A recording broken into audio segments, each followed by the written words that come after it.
Seguramente en alguna de tus clases te han preguntado ¿qué estudia la historia? Y tú has respondido, la historia se ocupa de estudiar el pasado. Pero el pasado es enorme y decidir qué partes de ella valen la pena puede llegar a ser bastante complicado. ¿Quieres saber cuál es la respuesta correcta a esta pregunta? Acompáñame en esta cápsula.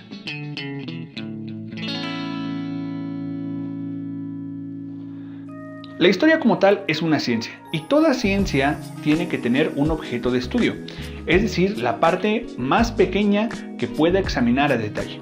Algunas ciencias la tienen fácil, por ejemplo, las matemáticas, su objeto de estudio es el número, y la biología, su objeto de estudio es la célula, que es la parte más pequeña que pueden examinar.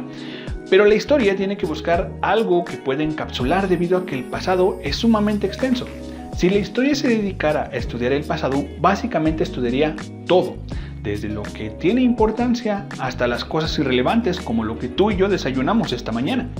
Es por ello que la historia tiene que buscar una parte pequeña para poderla examinar, y esta parte pequeña la conocemos como hecho histórico. Los hechos son situaciones que pasan en el tiempo. Algunas son más importantes que otras y hay de dos tipos. Hechos de carácter natural, como lo puede ser un terremoto o lo puede ser un tornado, y hechos de carácter social, que son causados por los seres humanos.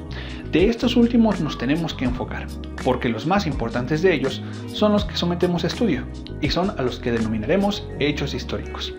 Los hechos históricos pasan en una fecha específica, es decir, pueden ser examinados en un solo momento, y también pasan en un solo lugar, y nunca son iguales. No importa si una batalla se desarrolló en el mismo país entre los dos mismos ejércitos, cada batalla será diferente y cada batalla tendrá una repercusión totalmente distinta.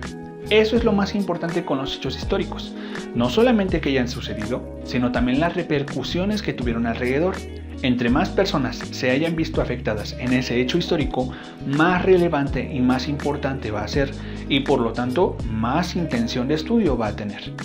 Algunas veces esos hechos históricos se encuentran seguidos, uno atrás del otro, y tienen al final una causa y una consecuencia parecida.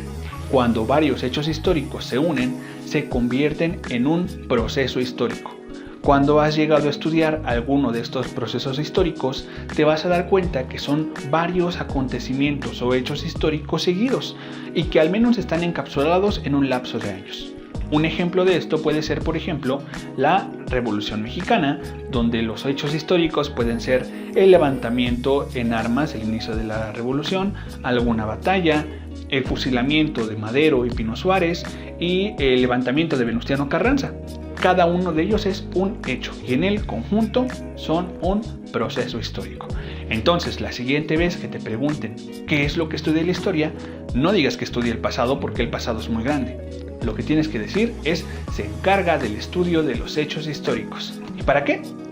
Para poder entender el presente en el que vivimos. Nos vemos en la siguiente cápsula.